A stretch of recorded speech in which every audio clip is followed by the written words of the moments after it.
लेकिन मैं जो देख करके आया हूं 19 दिन पीजीआई में, मैं वो सच्चाई आपको बताना चाहता हूं, सदन के माध्यम से उत्तर प्रदेश को बताना चाहता हूं और सदन के माध्यम से अपने सभी माननीयों को भी बताना चाहता हूं कि कोई गलत फहमी में न रहे।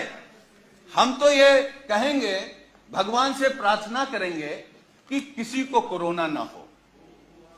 हमारे ही बगल में, अब हम लोगों के बीच नहीं है, स्वर्गीय चेतन सिंह चौहान जी, मैं 13 नंबर बेड पर था और वो 14 नंबर बेड पर था।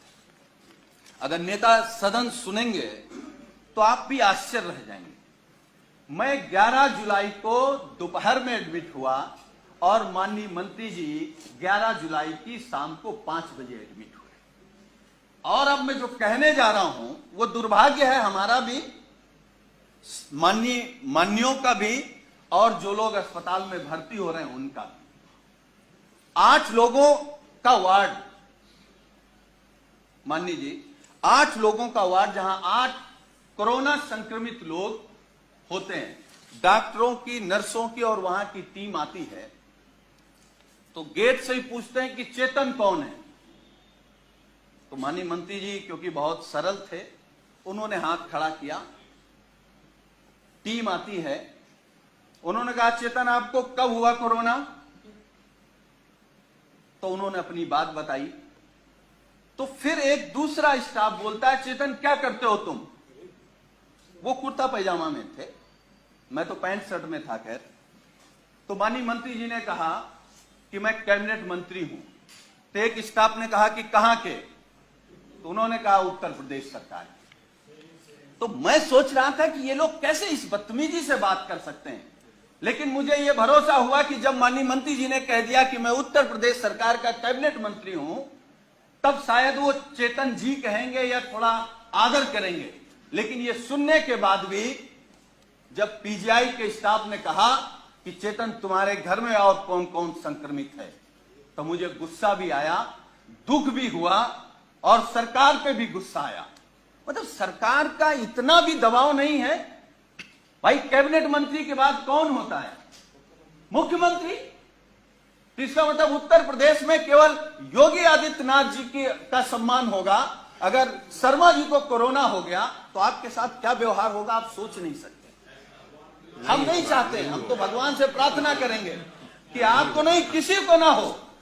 लेकिन उसके बाद मान्यवर, मुझे जब गुस्सा आया, मैं अपना गुस्सा नहीं रोक पाया, तो मैंने डॉक्टर से कहा कि आप जानते हैं कौन है? चलिए आप नहीं प्रभाव में आ रहे हैं कि ये योगी सरकार के कैबिनेट मंत्री हैं, ये वो हैं जो देश के लिए क्रिकेट खेलते थे। तो उस डॉक्टर ने कहा अच्छा ये वो चेतन है, और ये कहते हुए डॉक्टर और स्टाफ पूरा चला गया। वो 2 दिन तक हमारे बगल में रहे। वो मैं ये कह सकता हूं कि जिस घुटन में थे वो माननीय शर्मा जी नहीं महसूस कर सकते। और मुझे जो शब्द नहीं कहना चाहिए, वो कोरोना से हमको आपको छोड़ के नहीं गए, सरकार की अव्यवस्था से हमको आपको छोड़ करके गए। मतलब इतना गंभीर मामला। और मानवर, मैं दूसरी बात बता रहा हूं, मैं 19 समाप्त कर नहीं, मैं समाप्त कर दूंगा। अब हमारा केवल दर्द सुन लीजिए। जी। मैं 19 दिन तक एडमिट था। 11वें दिन हमारी फिर टेस्ट हुआ, मैं फिर पॉजिटिव आ गया। फिर 4 दिन बाद टेस्ट हुआ, फिर पॉजिटिव आ गया। हमारे माननीय राष्ट्रीय अध्यक्ष, हमारे नेता माननीय अखिलेश यादव जी ने फोन से हमसे कहा कि सरकार का शासनादेश हो गया है कि तुम घर पर रह करके ठीक हो सकते हो, इस सरकार की व्यवस्था पर भरोसा मत करो और जांच करा करके आप लिख करके देख आओ कि हमको इलाज नहीं कराना, हम होम क्वारंटीन रहना चाहते हैं। अब मैं वो बात बताने जा रहा हूं मान्यवर आपको। मैंने राष्ट्रीय अध्यक्ष जी से अनुरोध किया कि एक जांच और करा लेते हैं, हो सकता है कि हम निगेटिव आ जाएं। हमारी एक जांच हुई जिसमें मैं पॉजिटिव आया। नर्स ने कहा कि आप पॉजिटिव हैं, डॉक्टर की टीम आई, उन्होंने कहा कि आप पॉजिटिव हैं या नहीं हैं, हमको दूसरा टेस्ट करना पड़ेगा। हमारा सुबह दूसरा टेस्ट हुआ। जब दूसरा टेस्ट हुआ, जब शाम को मैंने कहा कि हमारी रिपोर्ट क्या आई, तो उन्होंने कहा कि आपका रेपर बदल गया था, इसलिए शाम को तीसरा टेस्ट होगा। जब तीसरा टेस्ट हुआ तो सुबह हमने पूछा कि हमारी रिपोर्ट क्या है, तो डॉक्टरों ने कहा कि आपका सैंपल बदल गया है, इसलिए आपका चौथा टेस्ट होगा। हमारा चौथा टेस्ट हुआ। चौथे टेस्ट में मानवर जानते क्या हुआ?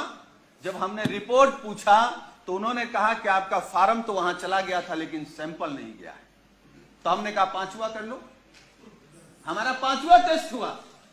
पांचवा टेस्ट हुआ और मैंने लिखित में दिया कि हमको पीजीआई में इलाज नहीं कराना है, हम घर में रह करके जो सरकार के निर्देश हैं उनको पालन करते हुए हम स्वस्थ हो जाएंगे। मैं पहला पेशेंट हूं सरकार के निर्देश के बाद जो ये लिख करके आया कि मुझे नहीं इलाज कराना। मैं ये नहीं कह रहा हूं कि हम सभी डॉक्टरों पर सवाल खड़ा कर रहे हैं।